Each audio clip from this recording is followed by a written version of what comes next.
Bonjour. Bonjour, bienvenue sur la Van Morgan. J'espère que vous allez bien. Bon, il fait frais ici. Il y a du vent surtout. J'ai essayé de m'abriter un peu du vent. Je vais essayer de le faire davantage. Oh, une chenille qui m'approche déjà. Non, ne viens pas. Je te mets, voilà. Je lui mets un obstacle sur la route. Si elle est intelligente, elle va le contourner. Hop. Alors, est-ce que je suis mieux là? Je suis un peu mieux. Pardon, je vais arrêter de faire du bruit insupportable dans le micro. Bon, de toute façon, je suis à l'extérieur. Je ne pourrais pas être à l'abri totalement du vent. Ça me semble. Ça vous dérange si je mets ma capuche? Je sais, c'est pas très présentable, mais bon. Je vais quand même le faire, j'aurai moins froid.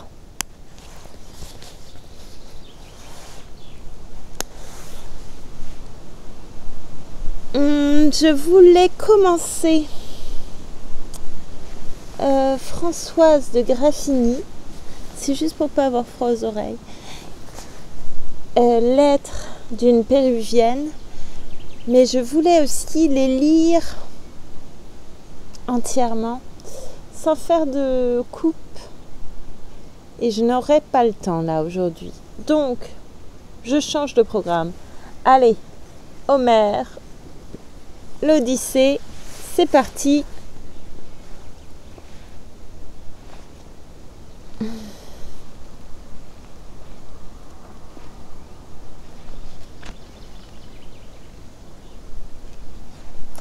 La lettre 18.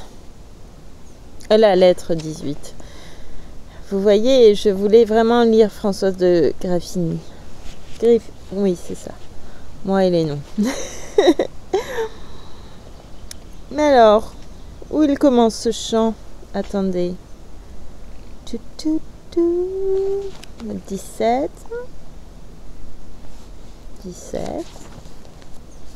17 toujours. En fait, je ne sais pas lire les chiffres romains. Voilà, 18. C'est parti pour l'Odyssée, le pugilat. Survint un mendiant, le gueux de la commune, qui s'en allait de porte en porte par la ville. Tout Ithaque admirait le gouffre de sa panse, où sans cesse tombaient mangeailles et boissons. Sans force ni vigueur, mais de très grande taille et de belle apparence, il s'appelait Arné. Sa vénérable mère, au jour de sa naissance, l'avait ainsi nommé. Mais tous les jeunes gens le surnommaient Iros. Il était leur Iris, porteur de tout message. Il entra et voulut chasser de sa maison Ulysse, en l'insultant avec ces mots ailés. « Vieillard, quitte le seuil, où je vais par le pied t'en tirer au plus vite. Regarde-les donc tous, de l'œil ils me font signe de te mettre dehors. Mais moi j'aurais trop honte. Allons vite debout, qu'entre nous la dispute n'aille pas jusqu'aux mains. » Ulysse l'avisait, le toisa et lui dit. « Malheureux, contre toi qu'ai-je dit, qu'ai-je fait? Ai-je empêché quelqu'un de te donner à toi tout ce qu'il voudra prendre? Sur le seuil, on tient deux. Ne fais pas le jaloux, ce n'est pas toi qui paie, tu me sembles un frère en l'art de gueuserie. Que les dieux entre nous répartissent la chance. Mais bas les mains, tu sais, ne me provoque pas ou gare à ma colère. Tout vieux que tu me vois, je te mettrai en sang les côtes et les lèvres et j'aurai pour demain la paix, la grande paix. Car jamais, j'en suis sûre, tu ne reviendrais plus en ce manoir d'Ulysse chez ce fils de Laërte. » Plein de colère, Iros le gueux lui répondit. « Misère, quel discours ce goinfre nous dégoise comme une vieille femme au coin de son foyer. Gare au cou, je m'en vais travailler dès demain pour lui faire cracher toutes ses dents à terre comme on fait d'une truie qui fouge dans les blés. Trousse-toi, c'est l'instant, car voici nos arbitres. Au combat, qu'on te voit lutter contre un cadet. » Sur le seuil reluisant, devant les hautes portes, ils mettaient tout leur cœur à s'exciter ainsi. Sitôt qu'Antinous, sa force et sainteté, aperçut la dispute, il dit au prétendant avec un joyeux rire. Mes amis, quelle aubaine! Jamais encore les dieux n'ont en cette maison tant fait pour notre joie. Hieros et l'étranger se sont pris de querelle, ils veulent s'empoigner, mettons-les vite aux mains. Ils disaient, et d'un bond tous en riant se lèvent pour faire cercle autour de nos deux loqueteux, et le fils de Pitthès, Antinos, leur dit « Valeureux prétendants, j'ai deux mots à vous dire. Nous avons sur le feu pour le repas du soir ces estomacs de chèvre que nous avons bourrés de graisses et de sang. Pour prix de son exploit, le vainqueur choisira quelqu'un de ses boudins et s'en ira le prendre. Et trouvant désormais place à tous nos festins, il sera notre pauvre. À tout autre que lui, nous fermerons la porte. » À ce discours d'Antinos, tous d'applaudir. Mais, ayant Ruse en tête, notre Ulysse avisé reprenait la parole. « Mes amis, avez-vous jamais vu mettre aux prises un jeune avec un vieux épuisé de misère ? Puisqu'il faut obéir à ce bandit de ventre et me prêter au coup, du moins jurez-moi tous le plus fort des serments que, pour aider Hieros, personne n'abattra sur moi sa lourde main. J'en serai accablé. » Il dit. On lui prêta le serment demandé. Quand on eut prononcé et scellé le serment, sa force et sainteté Télémaque reprit. « Étranger, si ton cœur et ton âme vaillante te pressent d'accepter le combat, sois sans crainte. Aucun des Achéens n'oserait te frapper. Tous seraient contre lui, moi d'abord, qui reçois ici, et leurs deux rois, Eurymaque et Antinos, gens de droiture, qui, tous les deux, m'approuvent. » Il dit, tous d'applaudir. Sur sa virilité, troussant alors ses loques, Ulysse leur montra ses grandes belles cuisses, puis ses larges épaules et sa poitrine et ses bras musclés apparurent. Athéna accourut, infusait la vigueur à ce pasteur du peuple. Chez tous les prétendants, la surprise éclata. Se tournant l'un vers l'autre, ils se disaient entre eux. Avant peu, notre Hieros, pauvre Iris déclassé, aura le mal qu'il cherche. Quelle cuisse le vieux nous sort de ses haillons ?» Il disait, mais Hieros sentait son cœur à mal. Déjà, les serviteurs l'avaient troussé de force et l'amenaient tremblant. Sur ses membres, la chair n'était plus que frisson. Aussi, le gourmandant, Antinos lui dit « Ah, taureau fanfaron ! Il vaudrait mieux pour toi ne pas être vivant, ne jamais être né que frissonner ainsi d'une crainte effroyable devant un vieux qui épuise une vie de misère. Mais moi, je te préviens et tu verras la chose. S'il est victorieux, si tu te laisses battre, je t'envoie à la côte, au fond d'un noir vaisseau, chez le roi Équétos, fléau du genre humain. D'un bronze sans pitié, il te tailladera le nez et les oreilles, t'arrachera le membre pour le jeter tout cru en curé à ses chiens. » Mais pendant qu'il parlait, le frisson redoublait sur les membres d'Hieros qu'on poussait dans le cercle. Ils se mirent en garde et le divin Ulysse, le héros d'endurance, un instant hésita. Allait-il l'assommer, l'étendre mort du cou, ou, le poussant plus doucement, le jeter bas? Tout compte fait, il vit encore son avantage à frapper doucement pour ne pas se trahir aux yeux des Achéens. Les bras se détendirent. Ulysse fut atteint en pleine épaule droite, mais son poing se logea dans le cou, sous l'oreille. On entendit craquer les os dans le gosier. De la bouche d'Hieros, un flot rouge jaillit. En mugissant, il s'effondra dans la poussière, grinçant des dents, tapant la tête des talons. Et les deux bras au ciel, ils se mouraient de rire, les nobles prétendants. Puis Ulysse le prit par un pied, le traîna hors du seuil, dans la cour, jusqu'aux premières portes. Au-delà de l'entrée, il l'assit, appuyé contre le mur d'enceinte, son bâton dans les bras, et lui dit, élevant la voix ses mots ailés, « Reste ici désormais, écarte de l'entrée les pourceaux et les chiens, mais ne rejoigne plus les hôtes et les pauvres. Sinon, malheur plus grand pourrait bien s'ajouter à tes maux d'aujourd'hui. » À ces mots, il lui mit en travers des épaules son immonde besace qui n'était que lambeau, pendu à une corde, puis il vint se rasseoir au seuil de la grande salle, et les autres rentraient avec de joyeux rires et le félicitant. « Ah, que Zeus, étranger, tous les immortels comblent tous les désirs que peut former ton cœur. Grâce à toi, nous voilà délivrés de ce gouffre. Il ne mendira plus dans le peuple, et bientôt nous allons l'envoyer à la côte, chez le roi Équétos, fléau du genre humain. » Il disait, et leurs vœux faisaient la joie d'Ulysse.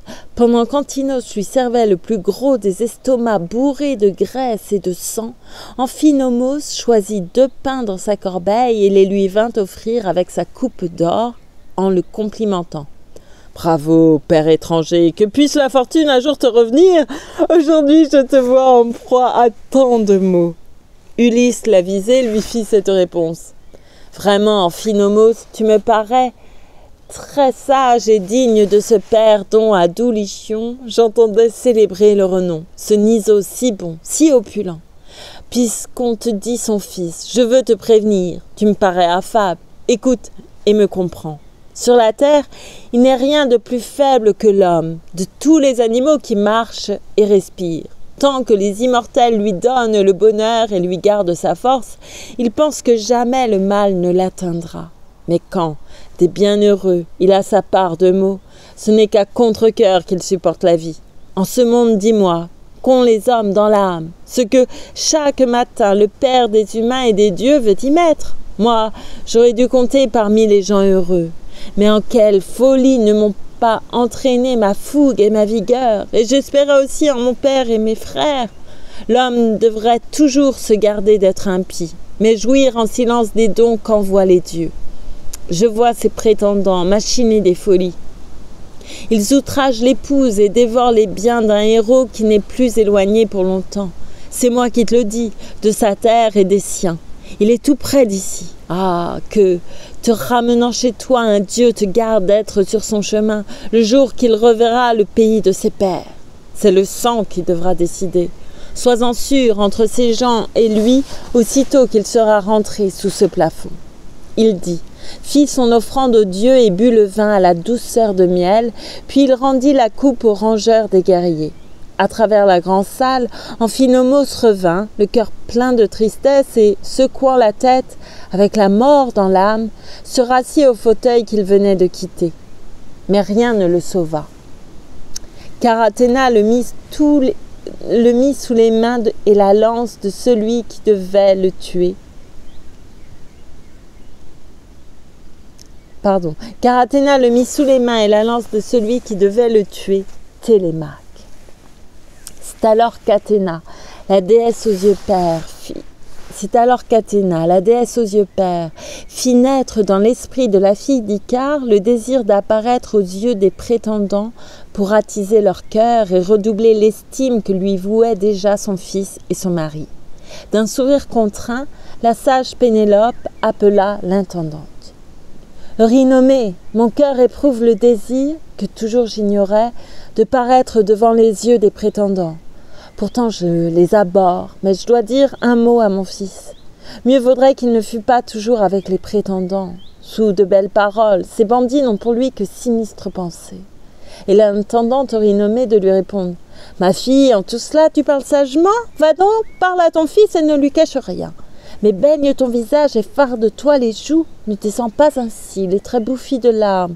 Cet éternel chagrin n'est pas de la sagesse. Et voici que ton fils est à cet âge, enfin, de la première barbe où, de le voir un jour, tu priais tant les dieux. » La sage Pénélope alors lui répondit « Eurynomée, tais-toi.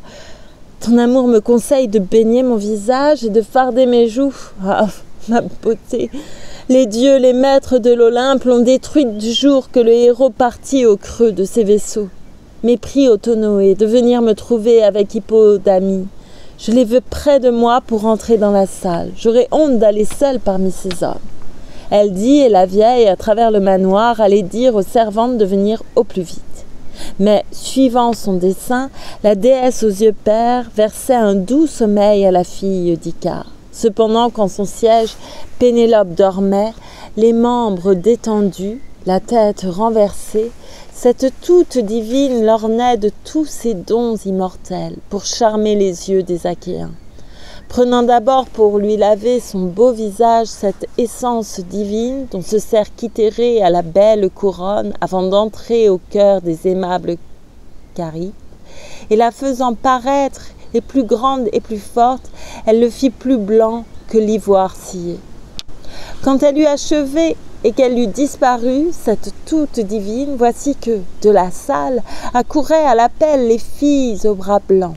Le doux sommeil alors abandonna la reine et, se passant les mains sur les joues, elle dit « À force de souffrir, je tombe en la douceur de l'assoupissement.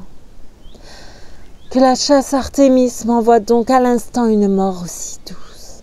Ah, ne plus consumer ma vie dans les sanglots, à regretter l'époux dont nul en Achaïe ne pouvait égaler la valeur en tout genre. » Elle dit, et quitta son étage luisant, et sans l'abandonner, les deux filles suivaient. Voici qu'elle arriva devant les prétendants, cette femme divine, et, debout au montant de l'épaisse embrasure, ramenant sur ses joues ses voiles éclatants, tandis qu'à ses côtés veillaient les chambrières et que des prétendants les genoux flageolaient sous le charme d'amour, ils n'avaient tous qu'un vœu, être couchés près d'elle. La reine s'adressait à son fils Télémaque. « Télémaque, es-tu donc sans esprit et sans cœur? Tout petit, tes desseins étaient mieux réfléchis.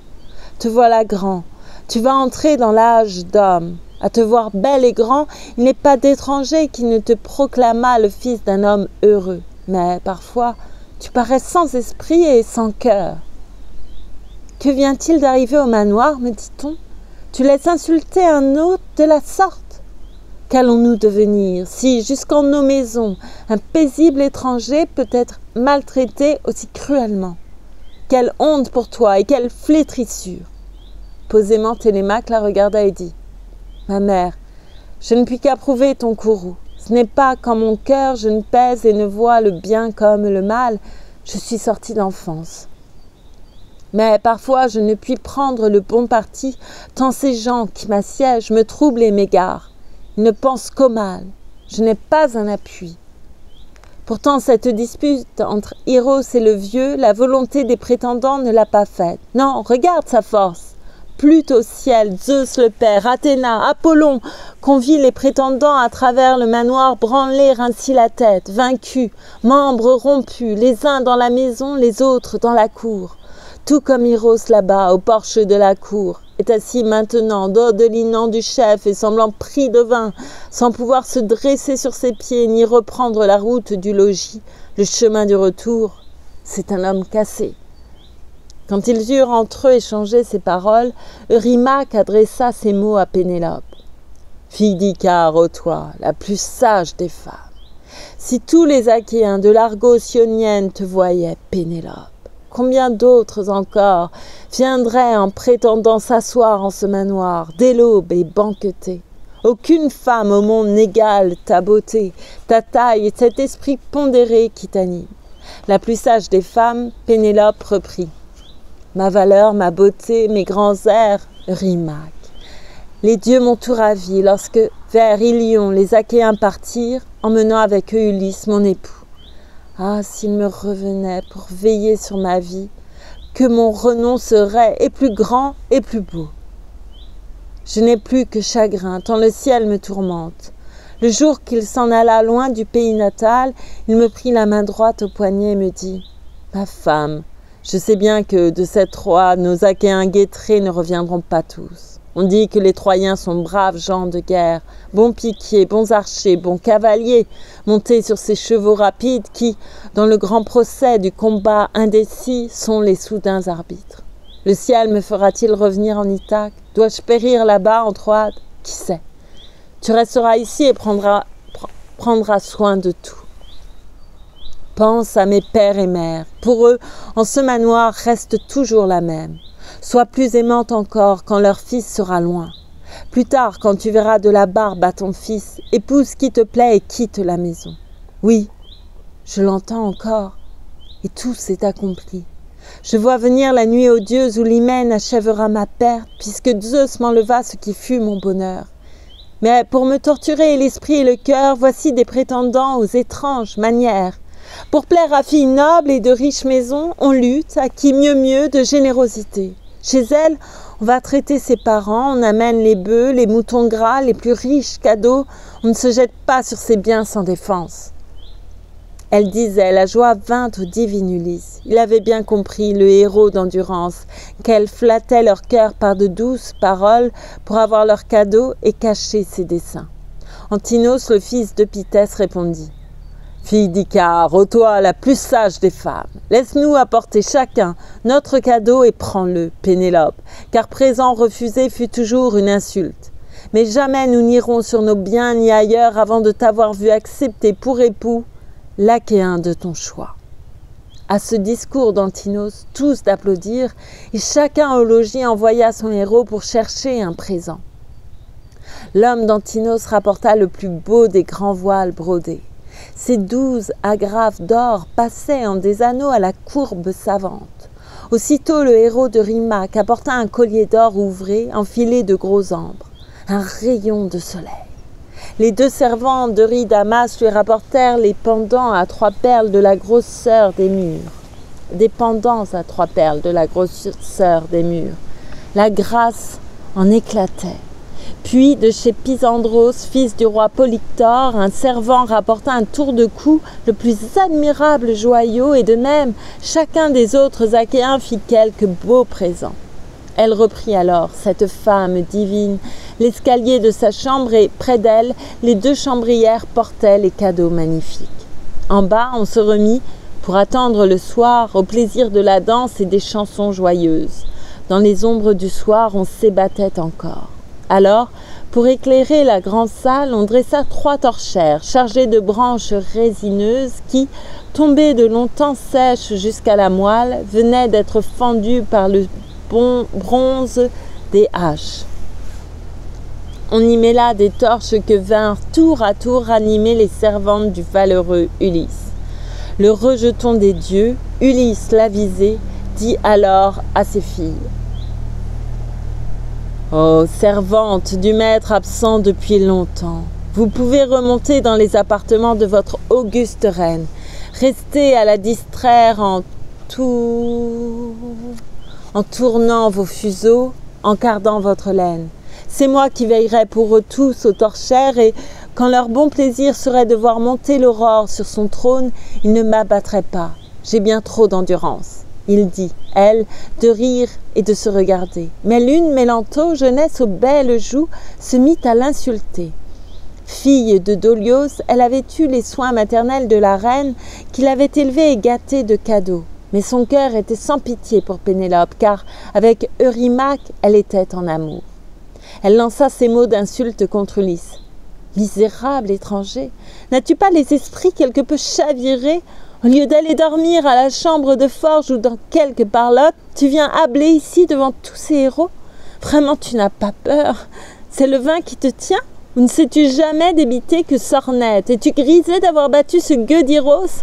Prends garde, un autre Iros, mais de meilleur courage, pourrait tôt se lever, dont les poings vigoureux te fêleraient le crâne et te mettraient dehors tout barbouillé de sang. » Ulysse l'avisé, la toisa et lui dit: « Ah, chienne, quel discours!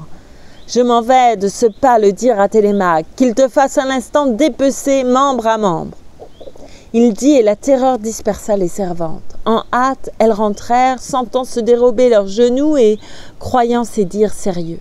Ulysse alors resta debout près des torchères. Il les surveillait toutes, mais avait l'âme ailleurs et méditait déjà ce qu'il sut accomplir.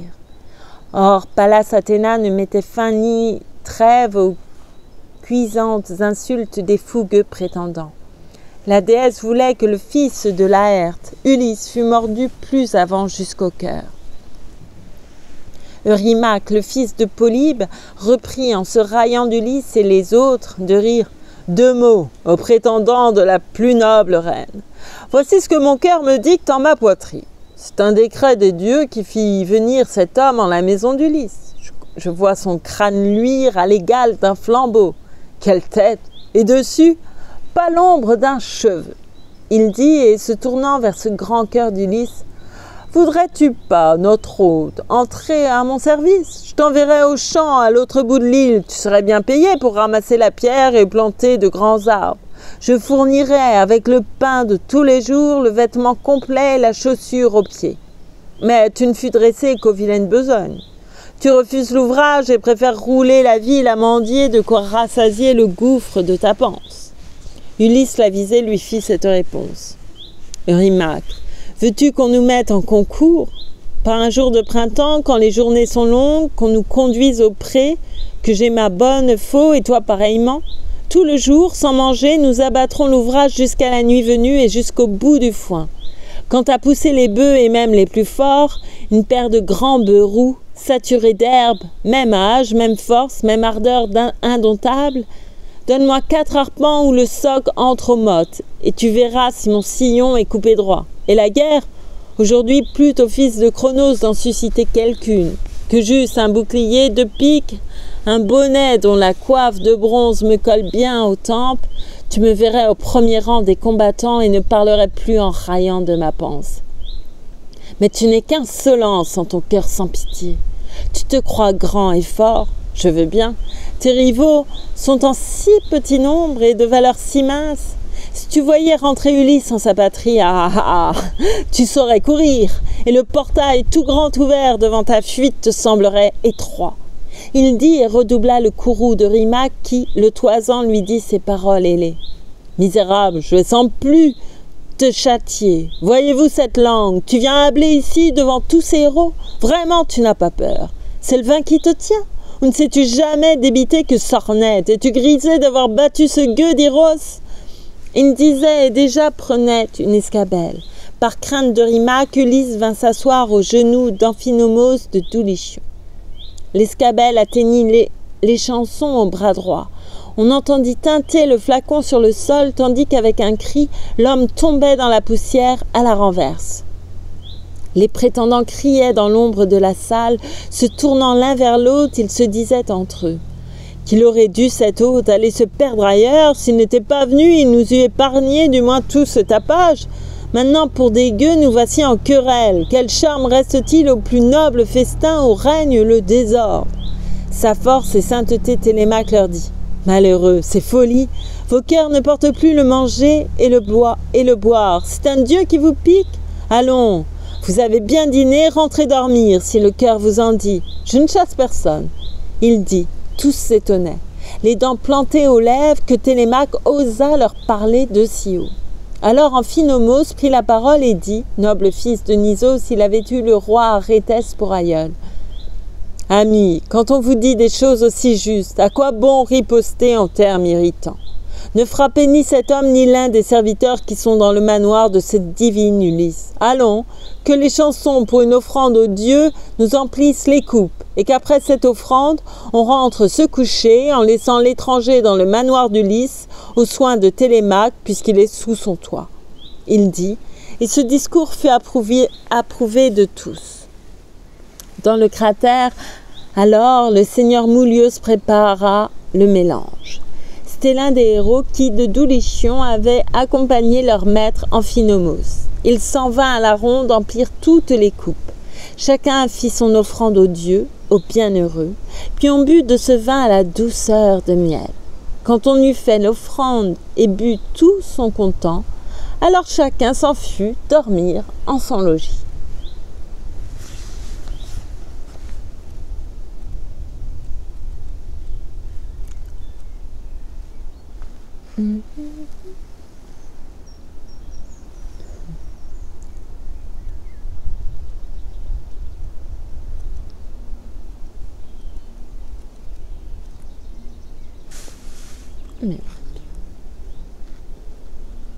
Je vais continuer le chant 19.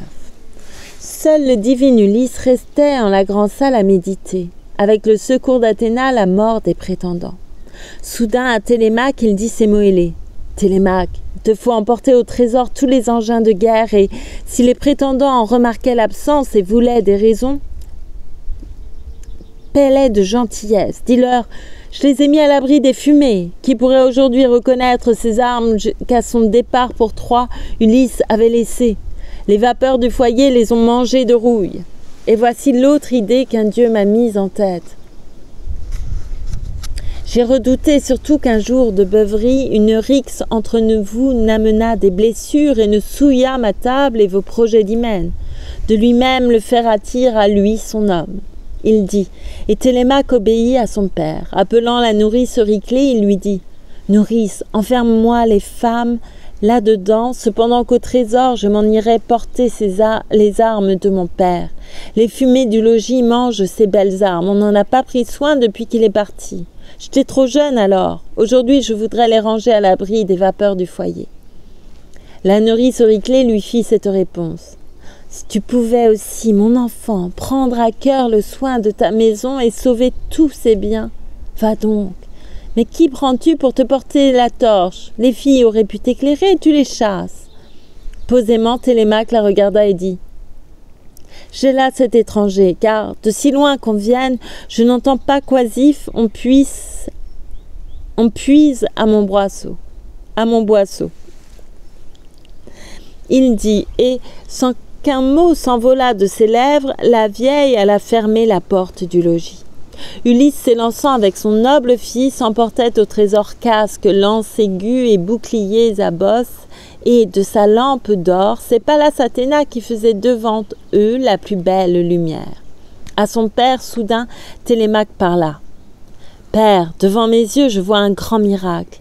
À travers le manoir, les murs, les belles niches, les poutres de sapin et les hautes colonnes scintillent à mes yeux comme une flamme vive.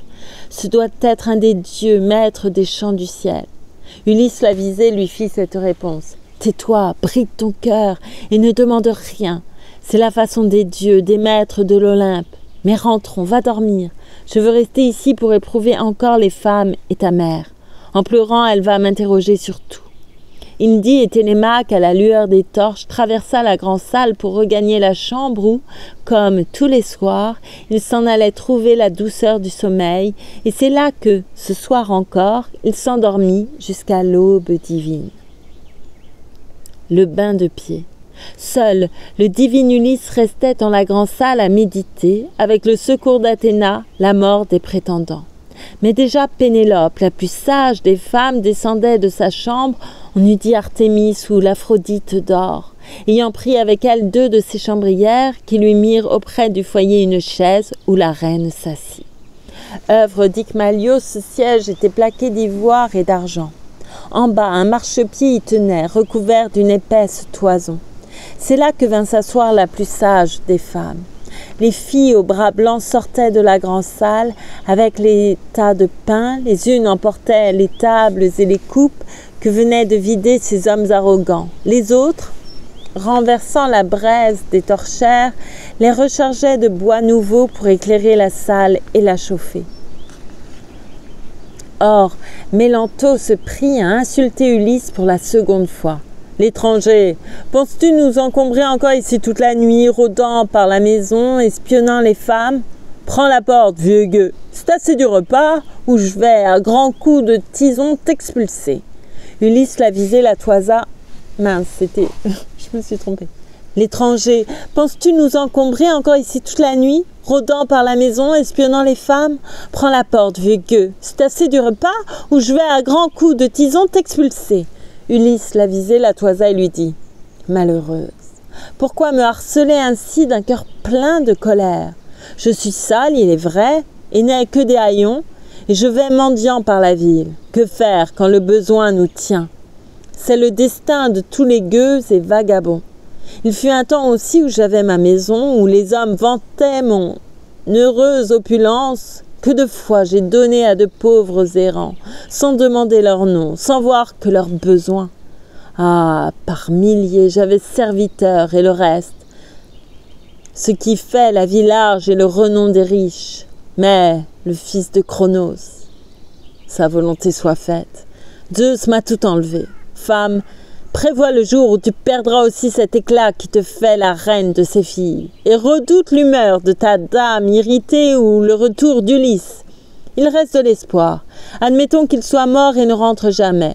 Son fils est encore là. Tu sais ce qu'en a fait la grâce d'Apollon. Ne crois pas que les yeux de Télémaque ignorent les crimes des servantes. Ce n'est plus un enfant. Il dit.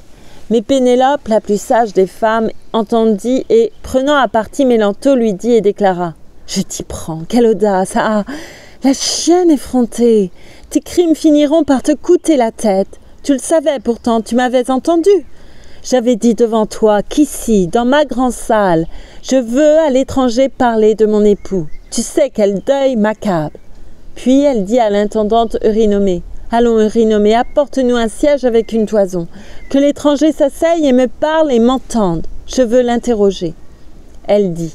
En courant, la vieille alla chercher pour le divin Ulysse un siège bien poli, y mit une toison, et c'est là que s'assit le héros d'endurance, tandis que Pénélope, la plus sage des femmes, commençait l'entretien.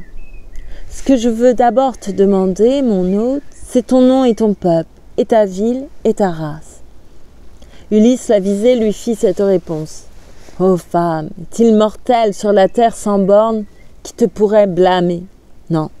Ta gloire a monté jusqu'au champ du ciel, et l'on parle de toi comme d'un roi parfait qui règne sur un peuple et nombreux et vaillant, qui, redoutant les dieux, vit selon la justice. Pour lui, les noirs sillons portent le blé et l'orge, l'arbre est chargé de fruits, le troupeau croît sans cesse, la mer pacifiée apporte ses poissons, et les peuples prospèrent. Aussi, dans ta maison, tu peux m'interroger sur tout ce qu'il te plaît. Mais ne demande pas ma race et ma patrie. En me les rappelant, tu ne feras encore qu'augmenter mes souffrances. Je suis si malheureux. Dans la maison d'autrui, il ne faut pas toujours gémir, se lamenter. Geindre sans fin n'est pas la meilleure attitude. Qui sait, quelque servante agacée ou toi-même, vous finiriez par mettre au compte de l'ivresse ce déluge de larmes. La plus sage des femmes, Pénélope, reprit.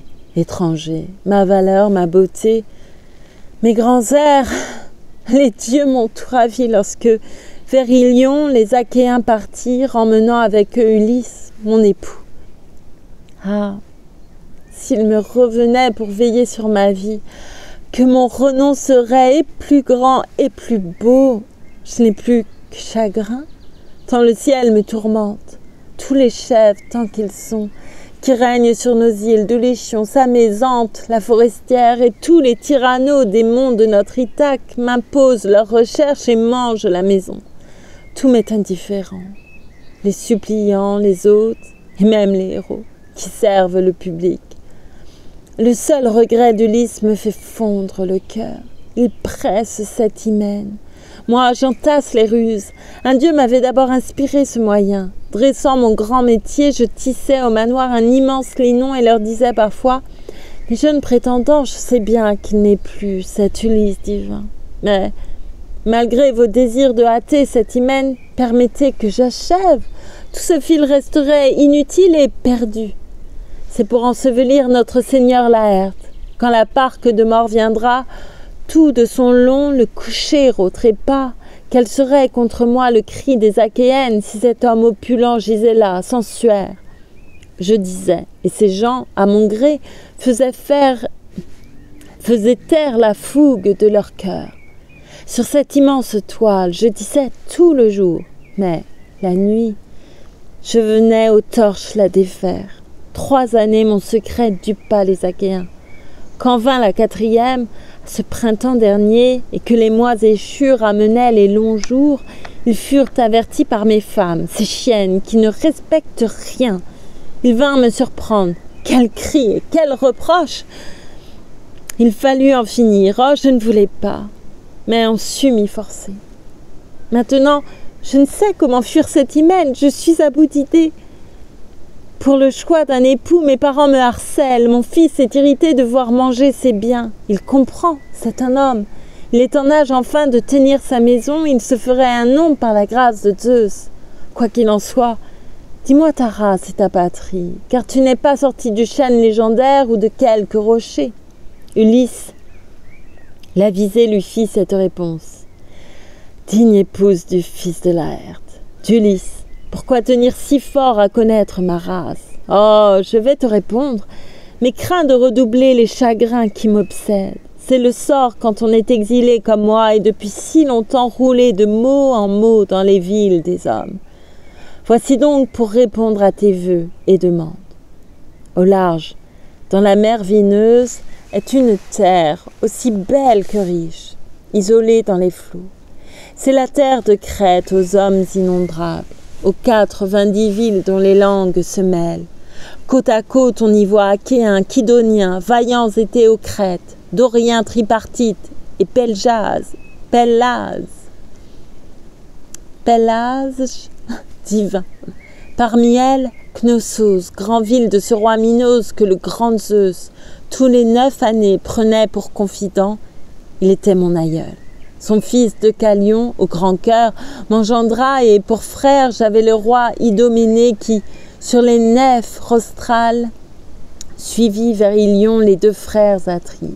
Moi, qu'on appelle Éton, j'étais le moins âgé. Il était mon aîné par les ans et la force. C'est chez nous que je vis Ulysse. Il s'en allait à Troie. Quand il reçut mon hospitalité, car la rage des vents au détour du Malais l'avait jeté en Crète, et mouillant dans les ports dangereux d'Amnisos, sous l'antre d'Ilitie, il n'avait qu'à grand-peine échappé aux rafales. Vers la ville, il monta pour voir Idoménée, son ami, disait-il, son hôte respecté. Mais 10 ou 11 fois, l'aurore avait brillé depuis qu'Idoménée était parti vers Troie, à bord des nefs rostrales. C'est donc moi qui, prenant Ulysse en ma demeure, le traitais de mon mieux et l'entourais de soins. J'avais maison fournie. Pour lui et pour ses gens du reste de la flotte, je levais dans le peuple le vin au sombre feu, les bœufs à immoler, les farines de quoi contenter tout leur cœur. 12 jours, ces divins Achéens nous restèrent. Un grand coup de borée, attisé par un dieu qui leur voulait du mal, couchait tout sur le sol et leur fermait la mer. Mais le 13e jour, comme le vent tombait, ils reprirent le large. À tant de menteries, comme ils savaient donner l'apparence du vrai, Pénélope écoutait et larmes de couler et visage de fondre. Vous avez vu l'Euro à la fonte des neiges fondre sur les grands monts qu'à Monceau le zéphyr a chargé de frimas et la fonte gonfler le courant des rivières. Telles, ses belles joues paraissaient fondre en larmes. Elle pleurait l'époux qu'elle avait auprès d'elle. Le cœur plein de pitié, Ulysse contemplait la douleur de sa femme, mais sans un tremblement des cils, ses yeux semblaient de la corne ou du fer. Pour sa ruse, il fallait qu'il lui cachât ses larmes. Quand elle eut épuisé les sanglots et les pleurs, elle dit, reprenant avec lui l'entretien, « Étranger, je voudrais une preuve à te dire. Si ton récit est vrai, si c'est toi qui es reçu là-bas en ton manoir, mon époux avec ses équipages divins, quels vêtements, dis-moi, avait-il sur le corps? Que semblait-il lui-même? Et quelle était sa suite ?» Ulysse l'avisé lui fit cette réponse. « Femme, après tant d'années, répondre est difficile. Voilà près de 20 ans qu'il est venu chez nous, puis a quitté notre île. Pourtant le voici tel qu'aujourd'hui je le vois, cet Ulysse divin. Il avait un manteau double, teinté en pourpre, que fermait une agrafe en or à double trou. C'était une œuvre d'art représentant un chien qui tenait entre ses 2 pattes de devant un faon tout moucheté. Le faon se débattait et le chien aboyait. Nos gens s'en venaient tous admirer cet ouvrage. Tous 2 étaient en or. Et le chien regardait le faon qui l'étranglait et pour s'enfuir, les pieds du faon se débattaient.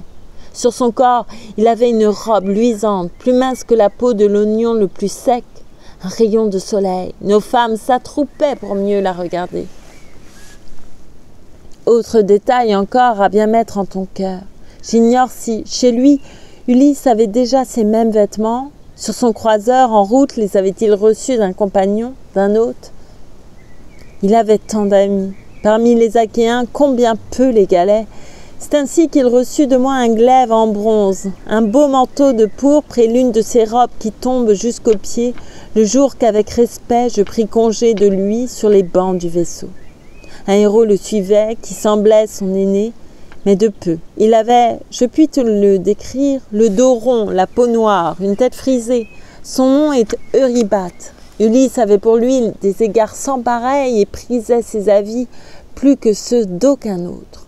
Il disait, Pénélope sentait grandir encore son besoin de pleurer.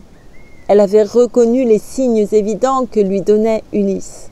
Quand elle eut épuisé les pleurs et les sanglots, reprenant la parole, elle lui répondit, « Mon hôte, jusqu'ici, je t'avais en pitié. Désormais, j'ai pour toi sympathie et respect. Reste en cette maison. C'est de moi qu'il avait les habits dont tu parles. Je les avais tirés moi-même du trésor.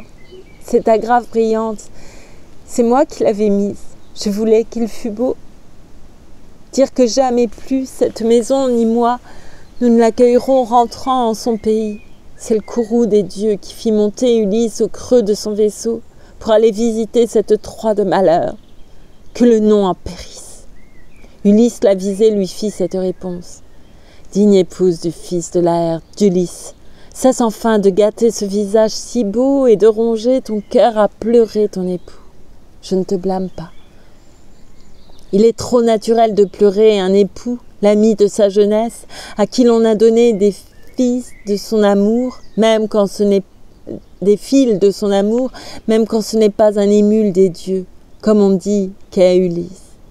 Mais cesse de gémir et crois à ma parole, car c'est la vérité sans détour que je dis. Ulysse va rentrer. J'en ai eu la nouvelle non loin d'ici, au bon pays de Thesprotie. Il vit, il vous ramène un gros butin de prix, qu'était parmi le peuple. Mais son brave équipage et son navire creux, il a tout vu sombrer dans les vagues vineuses, quand, de l'île au Trident, il revenait, maudit de Zeus et d'Hélios.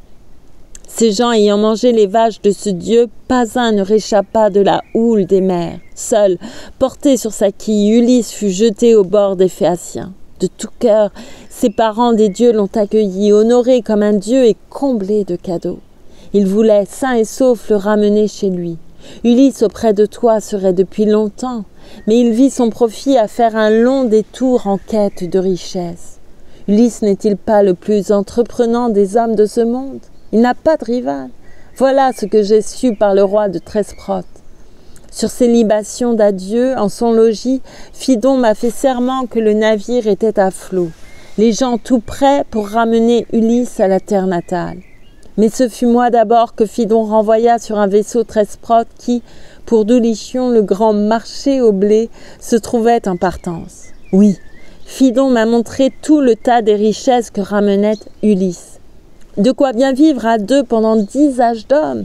Le manoir était plein de ces objets de prix. Ulysse était parti, disait-on, pour Dodone.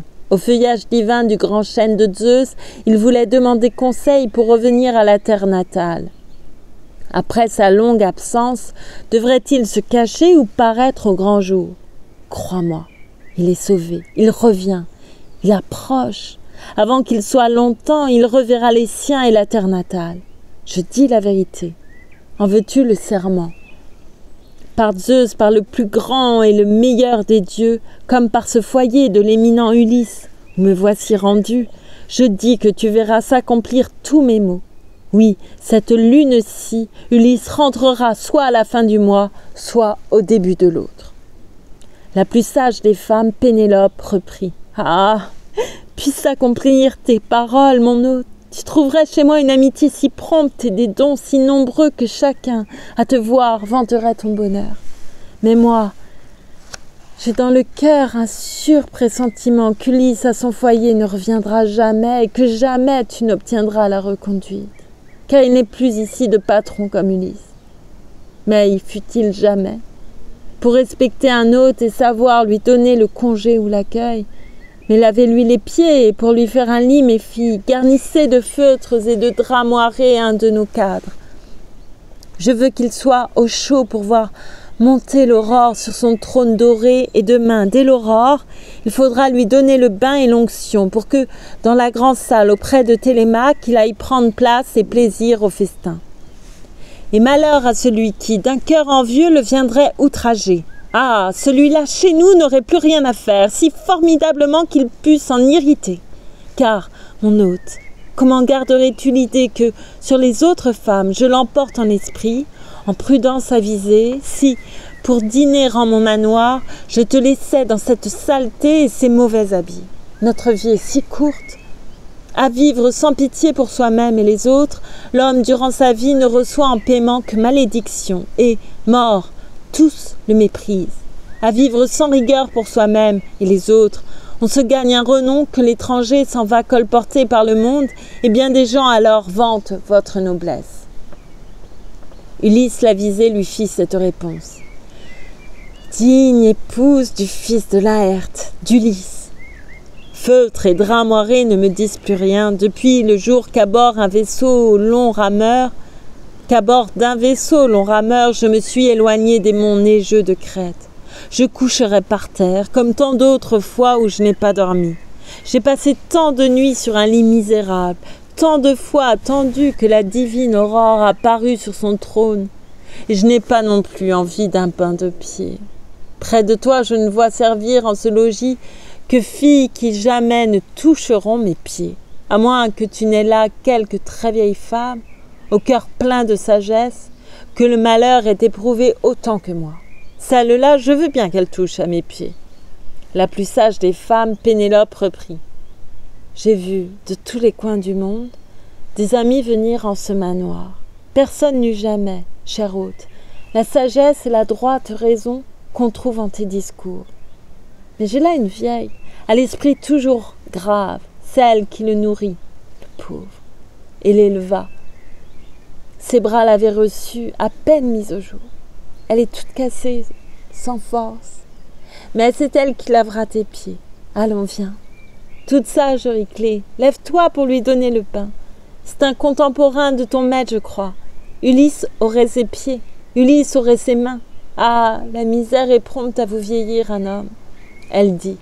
Mais la vieille Euryclée, se cachant des deux mains le visage, pleurait à chaudes larmes et disait sanglotant. Ulysse, mon enfant, pour toi je n'ai rien pu. Toi que Dieu s'est exécré entre tous les humains, alors que tu servais les dieux d'un cœur fidèle.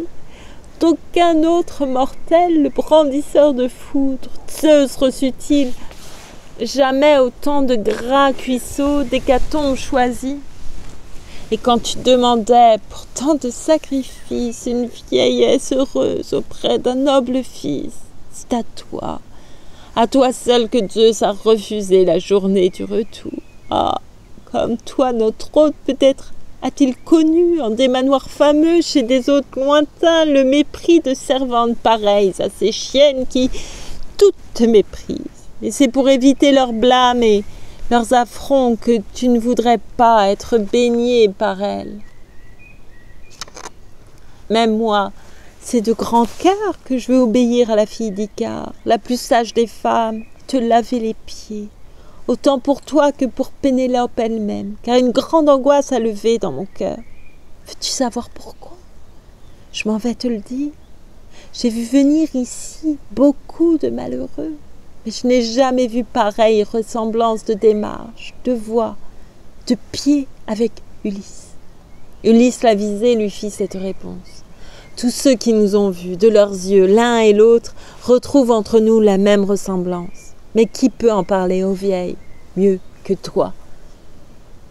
Il dit et, s'apprêtant à lui laver les pieds, Euryclée s'en fut prendre un chaudron scintillant, y mit beaucoup d'eau froide, puis ajouta l'eau chaude. Ulysse était allé s'asseoir loin du foyer en tournant aussitôt le dos à la lueur, car son âme soudain avait craint que la vieille, en lui prenant le pied, ne vît la cicatrice qui révélerait tout. Or, à peine à ses pieds pour lui donner le bain, la vieille reconnut le maître à la blessure qu'en suivant au Parnasse les filles d'Autolycos, Ulysse avait jadis reçu d'un sanglier à la blanche défense. De cet Autolycos, sa mère était la fille, et ce héros passait pour le plus grand voleur et le meilleur parjure. Hermès, à qui plaisaient les cuisseaux de chevreaux et d'agneaux qu'il brûlait, l'avait ainsi doué et la bonté du dieu accompagnait ses pas. Jadis Autolycos, au gras pays d'Ithaque, était venu pour voir le nouveau petit-fils que lui donnait sa fille. À la fin du repas, Euryclée avait mis l'enfant sur ses genoux en lui disant tout droit « Autolycos, c'est toi qui vas trouver un nom pour ce fils de ta fille, si longtemps souhaité. » Autolycos alors avait dit en réponse « Mon gendre et toi, ma fille, donnez-lui donc le nom que je m'en vais vous dire.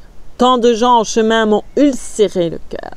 La terre en nourrit trop de ces hommes et femmes, que je veux à l'enfant donner le nom d'Ulysse, et quand il sera grand, qu'il s'en vienne au Parnasse, au manoir maternel, où sont tous mes trésors. Je lui veux en donner de quoi rentrer content. » Et c'est ainsi qu'Ulysse alla plus tard chercher ses cadeaux magnifiques. Autolycos lui-même et ses fils l'accueillirent à bras ouverts avec les mots les plus aimables. Sa grand-mère, Amphitée, le serrant dans ses bras, le baisa sur le front et sur ses 2 beaux yeux. Autolycos donna l'ordre à ses vaillants fils d'apprêter le repas. Dociles à son ordre, aussitôt ils amènent un taureau de 5 ans. On l'écorche, on le pare et, membres dépecés, c'est en maître qu'on sait trancher menu les viandes, les enfiler aux broches, les rôtir avec soin et diviser les parts, puis, toute la journée jusqu'au soleil couchant, les cœurs sont à la joie de ce repas d'égout. Au coucher du soleil, quand vient le crépuscule, on va goûter au lit les présents du sommeil. Mais sitôt qu'apparaît dans son berceau de brume l'aurore aux doigts de rose, ils se mettent en chasse. Les chiens allaient devant les fils d'Autolycos et le divin Ulysse accompagnait ses oncles. Sous le couvert des bois, on a gravi les flancs escarpés du Parnasse et bientôt l'on atteint les combes éventées. C'est l'heure où le soleil, sortant des profondeurs de l'océan tranquille, éclaire les campagnes. Voici les rabatteurs arrivés dans un val, et les chiens devant eux s'en vont, flairant les traces. Les fils d'Autolycos suivent, et parmi eux, notre Ulysse divin brandit auprès des chiens sa lance à la grande ombre. Un sanglier géant gîtait en cet endroit, tout au fond d'un hallier, que jamais ne perçaient ni les vents les plus forts, ni les brumes humides, ni les coups du soleil et ses plus clairs rayons. L'abri était si dense que la pluie elle-même n'y pouvait pénétrer. Les feuilles le jonchaient en épaisse litière. La bête entend les hommes et les chiens et les pas qui lui viennent dessus. Fonçant hors du fourré, toute soie hérissée, les prunelles en feu, elle était là, debout. Ulysse, le premier, bondit en élevant dans sa robuste main le long bois de la lance dont il compte l'abattre. La bête le devance et le boute à la cuisse et, filant de côté, emporte à sa défense tout un morceau de chair sans avoir entamé cependant jusqu'à l'os. Mais Ulysse, d'un heureux coup, l'avait frappé en pleine épaule droite. La pointe était sortie, brillante, à l'autre flanc, et la bête, en grognant, roulait dans la poussière. Son âme s'envolait. Aussitôt, pour soigner cet Ulysse divin, les fils d'Autolycos se mettent à l'ouvrage. Ils bandent avec art la jambe du héros, arrêtent le sang noir par le moyen d'un charme, puis hâtent le retour au manoir paternel. Guéri par son aïeul et ses oncles, comblé de présents magnifiques, Ulysse, par leurs soins, s'en revint promptement à son pays d'Ithaque, où son retour joyeux mit dans la joie son père et son auguste mère. Il voulait tout savoir, l'accident et la plaie. Il sut leur raconter en détail cette chasse et comment il reçut le coup du blanc boutoir en suivant au Parnasse les fils d'Autolycos. Or, du plat de ses mains, la vieille, en le palpant, reconnut la blessure et laissa retomber le pied dans le chaudron. Le bronze retentit. Le chaudron bascula, l'eau s'enfuit sur le sol. L'angoisse et le bonheur s'emparaient de la vieille. Ses yeux se remplissaient de larmes et sa voix si claire défaillait. Enfin, prenant Ulysse au menton, elle dit « Ulysse, c'est donc toi. C'est toi, mon cher enfant. » Et moi qui ne l'ai pas aussitôt reconnu. Il était devant moi. Je le palpais, ce maître. Elle dit et tourna les yeux vers Pénélope, voulant la prévenir que l'époux était là. Pénélope ne put rencontrer ce regard. Athéna détournait son esprit et ses yeux. Mais Ulysse, de sa main droite, avait saisi la nourrice à la gorge et de son autre main la tirant jusqu'à lui. « Et quoi, c'est toi, nourrice, dont le sein m'a nourri? C'est toi qui veux me perdre, lorsqu'après 20 années de maux de toutes sortes, je reviens au pays? Puisqu'en ton cœur, les dieux ont mis la vérité, tais-toi. Qu'en ce manoir, nul autre ne le sache. Car moi, je t'en préviens et tu verras la chose, si quelque jour un dieu jette sous ma vengeance les nobles prétendants, tu peux m'avoir nourri, je te traiterai moi, comme les autres femmes qui ne sortiront pas en vie de ce manoir. » La très sage Euryclée lui fit cette réponse. « Quel mot s'est échappé de l'enclos de tes dents, mon fils? Ne sais-tu pas le cœur que je te garde et que rien ne m'ébranle? Le caillou le plus dur, le fer, ne tient pas mieux. Mais écoute un avis et le mets en ton cœur. Si les dieux, quelque jour, jettent sous ta vengeance les nobles prétendants, c'est moi qui te dirai, nom par nom, les servantes qui t'ont, en ce manoir, trahi ou respecté. » Ulysse l'avisé lui fit cette réponse. « Nourrice, laisse donc. Pourquoi me les nommer? Crois-tu que de mes yeux je ne saurais pas voir et connaître chacune? Mais garde mon secret et laisse faire, ô Dieu. Il disait, et la vieille, à travers la grande salle, s'en fut chercher de l'eau, car tout son premier bain était là, répandu. Puis, lui lavant les pieds, les oignis d'huile fine. Les oignis d'huile fine. Ulysse alors, tirant son siège auprès du feu, se mit à se chauffer. Ses loques maintenant recouvraient sa blessure. La plus sage des femmes, Pénélope, reprit. « Mon hôte, je n'ai plus à te dire qu'un mot. Voici l'heure où le lit va sembler agréable, quand, malgré les chagrins, on peut se laisser prendre aux douceurs du sommeil. Moi, c'est un deuil sans fin que me donnent les dieux. Tout le jour, les sanglots et les pleurs me soulagent, et puis j'ai mon travail, mes femmes, la maison. Il faut tout surveiller. Mais quand revient la nuit pour endormir les autres, je reste sur mon lit. L'aiguillon des chagrins qui m'assiègent le cœur excite mes sanglots. Fille de Pandaréus, la chanteuse verdière se perche au plus épais des arbres refeuillés pour chanter ses doux airs quand le printemps renaît. Ses roulades pressées emplissent les échos. Elle pleure Ithylos, l'enfant du roi Zétos, ce fils qu'en sa folie, son poignard immola. C'est ainsi que mon cœur tiraillé se déchire. Dois-je rester ici auprès de mon enfant, tout garder en l'état, défendre mon avoir, mes femmes, ce manoir au grand toit, ne songer qu'aux droits de mon époux, à l'estime du peuple? Ou dois-je faire un choix et suivre l'Achéen dont les présents sans fin viendront, en ce manoir, faire le mieux sa cour? Mon fils, tant qu'il était petit et sans calcul, m'empêchait de quitter pour me remarier ce toit de mon époux. Il est grand maintenant. Il entre à l'âge d'homme. Il désire ne plus me voir en ce manoir où c'est bien dévoré par tous ces gens l'irritent. Mais voyons, donne-moi ton avis sur un songe que je m'en vais te dire. Je voyais dans ma cour mes 20 oies qui, sortant de l'eau, mangeaient le grain. Leur vue faisait ma joie lorsque de la montagne, un grand aigle survint qui, de son bec courbé, brisa le col à toutes. Elle gisait en tas pendant que, vers l'azur des dieux, il remontait. Et toujours en mon songe, je pleurais et criais, et j'étais entourée d'Achéennes bouclées qu'attiraient mes sanglots, et je pleurais mes oies que l'aigle avait tuées. Mais sur le bord du toit, il revint se poser, et, pour me consoler, prenant la voix humaine, « Fille du glorieux Icare, sois sans crainte, ceci n'est pas un songe, c'est bien, en vérité, ce qui va s'accomplir. Les prétendants seront ses oies. Je serai l'aigle, envolé tout à l'heure, à présent revenu.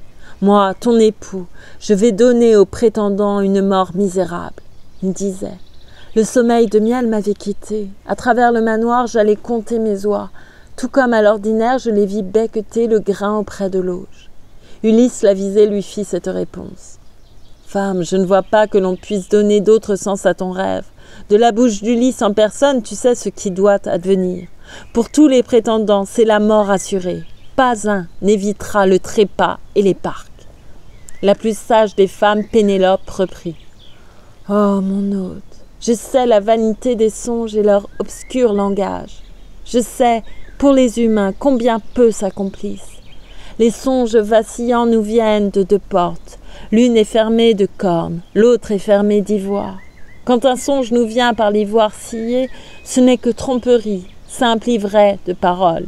Ceux que laisse passer la corne bien polie nous cornent le succès du mortel qui les voit. Mais ce n'est pas de là que m'est venu, je crois, ce songe redoutable. Nous en aurions, mon fils et moi, trop de bonheur. Mais écoute un avis et le mets en ton cœur. La voici, elle vient, l'aurore de malheur, où j'abandonnerai cette maison d'Ulysse. Je vais leur proposer un jeu, celui des haches. Ulysse, en son manoir, alignait 12 haches, comme était le cas de Carène. Puis, à bonne distance, il allait se poster pour envoyer sa flèche à travers tout le rang. C'est l'épreuve qu'aux prétendants je vais offrir. Si l'un d'eux, sans effort, peut nous tendre cet arc et dans les 12 haches envoyer une flèche, c'est lui que je suivrai. Quittant cette maison, ce toit de ma jeunesse, si beau, si bien fourni, que je crois ne jamais oublier, fût-ce en rêve. Ulysse l'avisé lui fit cette réponse. Digne épouse du fils de l'air, d'Ulysse, Chez toi, sans plus tarder, ouvre-leur ce concours, car tu verras rentrer Ulysse la visée avant que tous ces gens, maniant l'arc poli, aient pu tendre la corde et traverser les haches. La plus sage des femmes, Pénélope, reprit. En ce manoir, mon hôte, si tu voulais rester encore à me charmer, le sommeil ne saurait s'abattre sur mes yeux. Mais on ne peut toujours écarter le sommeil. C'est pour tous les mortels que, sur la terre au blé, les dieux ont fait la loi. Je vais donc, il est temps, regagner mon étage et m'étendre en ce lit qu'emplissent mes sanglots et que trempent mes larmes depuis le jour qu'Ulysse est allé voir là-bas cette Troie de malheur. Que le nous en périsse. Puissais-je reposer? Toi, dors en ce logis. Fais-toi par terre un lit et qu'on te dresse un cadre. À ces mots, regagnant son étage brillant, elle rentra chez elle avec ses chambrières. Sans la laisser, suivait le reste des servantes. Elle y pleurait encore Ulysse, son époux, à l'heure où la déesse aux yeux pères, Athéna, vint jeter sur ses yeux le plus doux des sommeils. Et c'est la fin du chant 19 et de cette lecture. Et je ne sais pas si vous m'avez entendu du tout, j'espère. En tout cas, je vous remercie beaucoup pour votre écoute. Je ne vous vois pas d'ici, je suis myope. Très myope, je suis aveugle presque. Et voilà, je vous remercie. Confidence, encore des confidences. On va arrêter les confidences, je crois, bientôt. Voilà, je vous remercie. J'espère que je ne vais pas tomber malade. Et voilà, un souhait. Je vous souhaite beaucoup de soleil, de chaleur. Pas trop de chaleur, mais juste un beau printemps, des beaux moments, beaucoup de douceur. Et je vous remercie encore et je vous dis à très bientôt. Faites attention à vous, prenez bien soin de vous. Et je fais plein de bruit, excusez-moi. Merci encore. Je l'ai chevillé tout. Je m'approche, pardon. À bientôt.